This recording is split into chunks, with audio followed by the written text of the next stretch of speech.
ఇయాల సురేఖ రాజంపేట నియోజకవర్గ మహిళా అధ్యక్షురాలి. ముందుగా ఈ మీడియా సమావేశానికి విచ్చేసిన మీడియా విలేకరులందరికీ కూడా నా నమస్కారాలు తెలియజేసుకుంటున్నాను.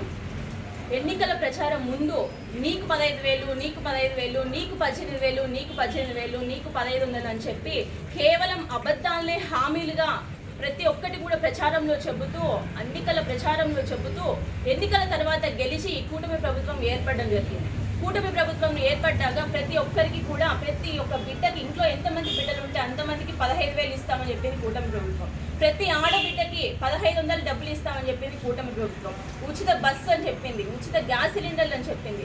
ఈ ప్రభుత్వ ఈ హామీలు ఏవి కూడా నెరవేర్చకుండా కేవలం అబద్ధాలని హామీలుగా చెప్తూ ఆనాడు అమాయకమైన మహిళల్ని మోసం చేసింది ఈ కూటమి ప్రభుత్వం.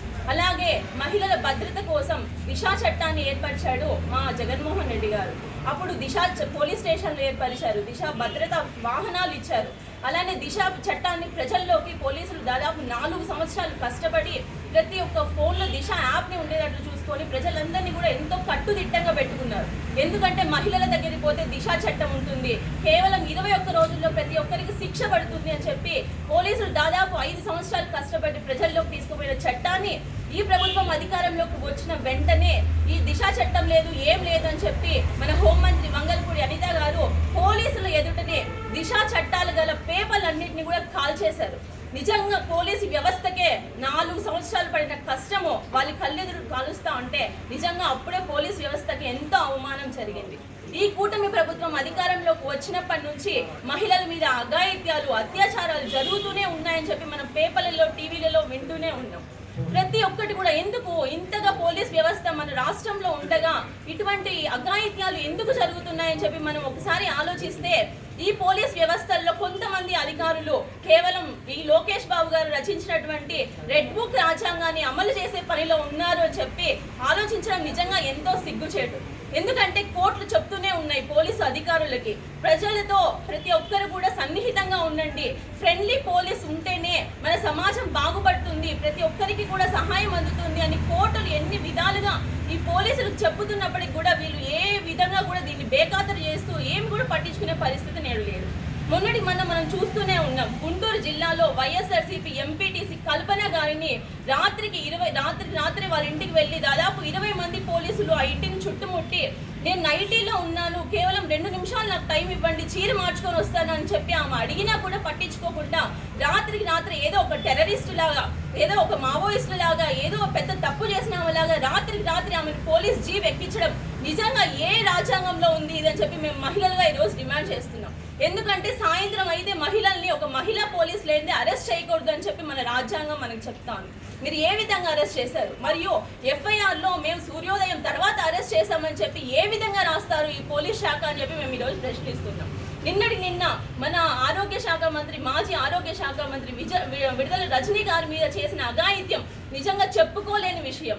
ఎందుకంటే ఆమె ఒక చోటికి వెళ్ళినప్పుడు ఆమె పిఏని మేము అరెస్ట్ చేస్తున్నామని చెప్పి పోలీసులు అంతా కూడా గుమ్మికూడి శ్రీకాంత్ రెడ్డి గారిని అరెస్ట్ చేద్దాము అని చెప్పి వాళ్ళు వెళ్తే కనీసం ఆమె పిఏని ఎందుకు అరెస్ట్ చేస్తున్నారు అని చెప్పి అడిగే హక్కు ఆమెకు లేదా?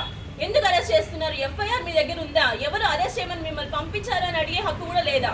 న్యాయస్థానము, రాజ్యాంగము మీకు ఎన్నో బాధ్యతలు అన్నీ ఇచ్చుండొచ్చు, అలానే ఎందుకు అరెస్ట్ చేస్తున్నారు అని అడిగే హక్కు ప్రజలు కూడా న్యాయస్థానాలు ఇచ్చాయి, రాజ్యాంగం ఇచ్చింది. ఈ పోలీసులందరూ కూడా ఎందుకు ఇలా చేస్తున్నారో నిజంగా మాకు ఆలోచన అర్థం కావడం లేదు. ప్రతి ఒక్కటి కూడా ప్రభుత్వం కోసం పనిచేయండి, ప్రజల కోసం పనిచేయండి. ఎందుకంటే మేము కట్టే ట్యాక్స్లే మీకు జీతం రూపంలో వస్తుంది, అంతేగాని పెద్ద ప్రభుత్వంలో ఉన్న నాయకుల కోసం పనిచేయకండి. ఎందుకంటే ట్రాన్స్ఫర్లు వస్తాయనో లేకపోతే ఇంకేదో పెద్ద ఉద్యోగాలు వస్తాయనో మీరు వాళ్ళ కోసం పనిచేస్తే నిజంగా ఎంతో సిగ్గుచేటు. ఎందుకంటే మాకు పోలీస్ వ్యవస్థ మీద, న్యాయ వ్యవస్థ మీద నమ్మకం ఉంది కాబట్టే ఇది జరుగుతున్నది తప్పు అని చెప్పి మేము ఈరోజు నిలదీస్తున్నాం. ప్రతి ఒక్కరు కూడా పోలీస్ వాళ్ళు ఆలోచించండి. ఎందుకంటే మహిళల మీద అఘాయిత్యాలు, అత్యాచారాలు జరుగుతున్నప్పుడు మీ మీద మీరు ప్రతి ఒక్కరిని గౌరవం పెంచుకునే విధంగా మీ యొక్క ప్రతి ఒక్కటి మహిళల మీద ఉండాలి. ఇంకొక విషయం ఏంటంటే, లేదు మేము ఇలానే ఉంటాము, మేము రెడ్ బుక్ కోసమే పనిచేస్తాము, పెద్ద నాయకుల కోసమే పనిచేస్తాము అని మీరుంటే మాత్రం రాజంపేట నుంచి మా జగన్మోహన్ రెడ్డి గారు ఆల్రెడీ చెప్పారు, ఎవరైతే మన కార్యకర్తల మీద, మహిళల మీద అఘాయిత్యాలు చేస్తారో, ఈ పోలీసులు దౌర్జన్యంగా కేసులు బుక్ చేసి ఎవరైతే అక్రమంగా కేసులు పెడతారో వాళ్ళందరి లిస్టు కూడా ప్రతి ఒక్కరు ప్రిపేర్ చేయండి. రేపు మన ప్రభుత్వం అధికారంలోకి వచ్చిన తర్వాత వాళ్ళు రిటైర్ అయినా కానీ పక్క రాష్ట్రాలకు వెళ్ళిపోయినా కానీ ఉద్యోగం మానేసి ఇంట్లో ఉన్నా కానీ వాళ్ళని తీసుకొని వచ్చి జవాబు చెప్పే పరిస్థితి చెప్పించే బాధ్యత నాది అని చెప్పాడు మా జగన్మోహన్ రెడ్డి గారు. మీరు రెడ్ బుక్ కోసం పనిచేస్తే మాత్రం ఈ రోజు నుంచి మా రాజంపేట నుంచి నేను ఒక వైఎస్ఆర్సీపీ కార్యకర్తగా మేము కూడా ఒక లిస్ట్ ప్రిపేర్ చేస్తాం. దాని పేరు బ్లాక్ లిస్ట్ అని చెప్పి నేను ఈ సభాముఖంగా నేను చెప్తున్నాను. మీరు రెడ్ బుక్ కోసం, రెడ్ బుక్ రాజ్యాంగం కోసం పనిచేస్తే మేము బ్లాక్ లిస్ట్ లో మీ పేర్లను ఎక్కించుకుంటాం. ఇదే కాలం ఎప్పుడు ఒకేలా ఉండదు. నెక్స్ట్ 2029 ఎన్నికల్లో ఖచ్చితంగా జగన్మోహన్ రెడ్డి గారి అధికారంలోకి వస్తారు. కొంతమంది మాట్లాడుతున్నారు కేవలం 11 సీట్లే వచ్చాయి వైఎస్ఆర్సీపీ ప్రభుత్వానికి, వాళ్ళు ఏం చేస్తారులే అని చెప్పి కొంతమంది మాట్లాడుతున్నారు. ఒకసారి ఆలోచించండి, కేవలం 11 సీట్లే వచ్చాయి మాకు. ఎందుకంటే కూటమి పార్టీలు 3 పార్టీలు కలిసి ఎలక్షన్స్కి వచ్చాయి.